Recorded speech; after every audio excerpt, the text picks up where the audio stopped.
Urhobo, mama. Urhobo, Akpor.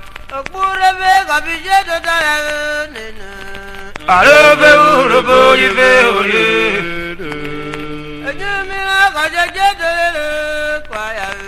Urhobo, Akpor. Urhobo, uwe wikpekuwe Wani jekule. woli Otubure yo hekari Urhobo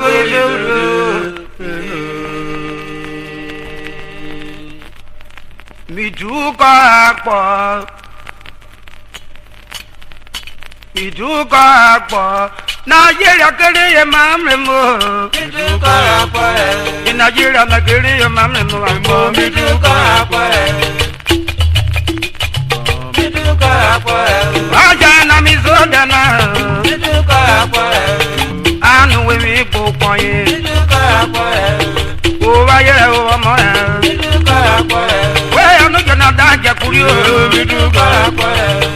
Ori Otubure Miduka Akpor. idabonu robo kan yo ma Miduka Akpor. Miduka Akpor.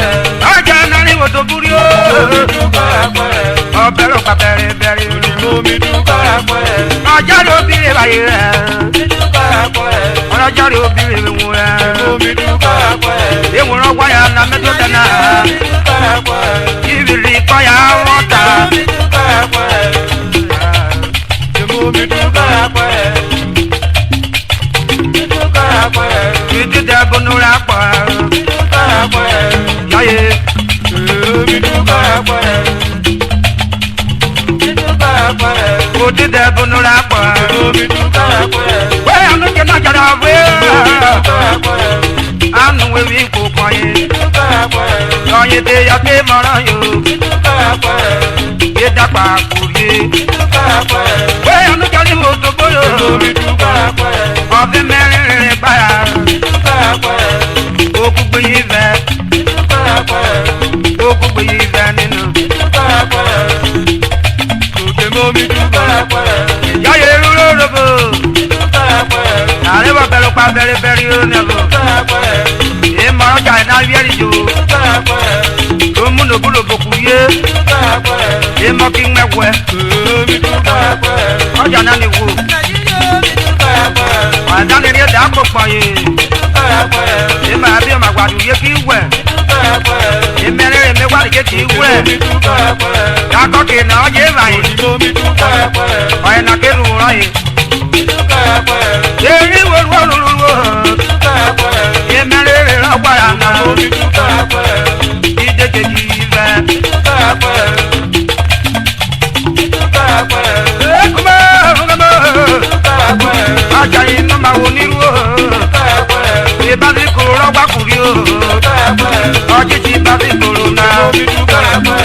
isini ba ti ro gba kuri o Miduka Akpor. o wo fe fe ko yo wo ya Miduka Akpor. e ya e ka bu e bu Miduka Akpor. Miduka Akpor. Miduka Akpor. Miduka Akpor. wanu we mi po bu wo Miduka Akpor. wona ja tari de ko no Miduka Akpor. o pe ma re Miduka Akpor. we anu ke piku Miduka Akpor. aja na ko ma re ri Miduka Akpor. ada ya ri bulubu Miduka Akpor. ori o te kodo Miduka Akpor. e me to pere kodo Miduka Akpor. iki o mera Miduka Akpor. ana yin ri popa e Miduka Akpor. ya e ro bomo Miduka Akpor. e me to gba na ki sere Miduka Akpor. ada ipoku we Miduka Akpor. ya e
Awanama.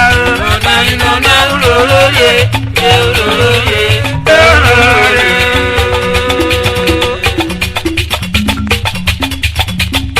Ya dani nona uloloye. Ya dani nona uloloye. Uloloye, uloloye, ipayama. Nona uloloye. Uloloye, amema uloloye. Awanama. Nona uloloye, uloloye.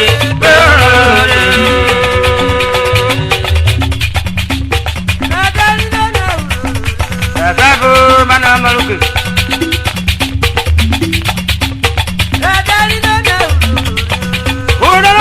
Uloloye, agogo ma. Nona uloloye. Uloloye, awanama. Nona uloloye, uloloye, uloloye.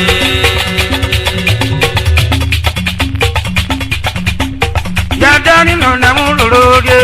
Uloloye, awanama. Nona uloloye. Akere yo awanama.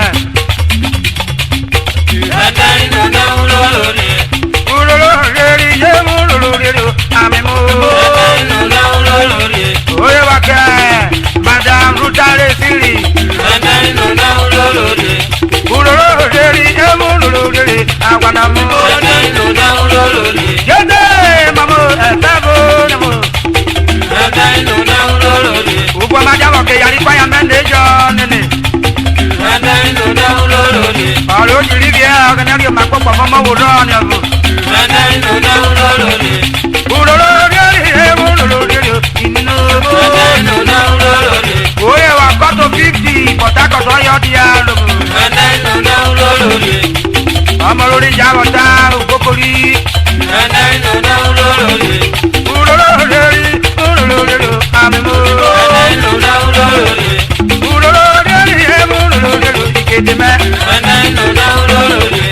Uloloye, akogome. Yende, mamo. Uloloye,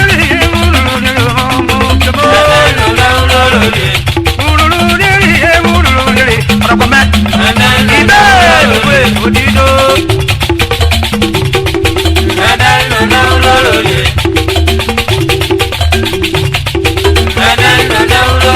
Wakogirwo, kwayamo.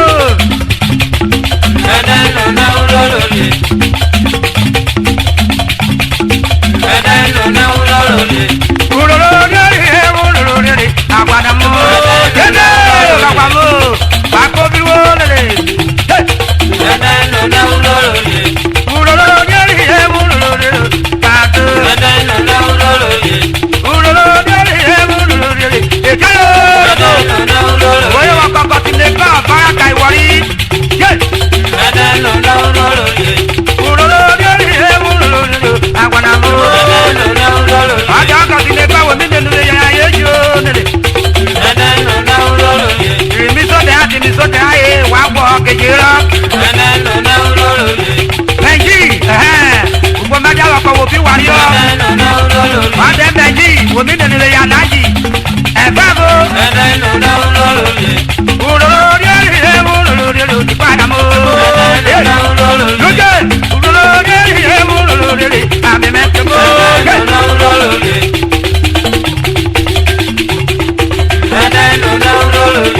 Uloloye, awanamo.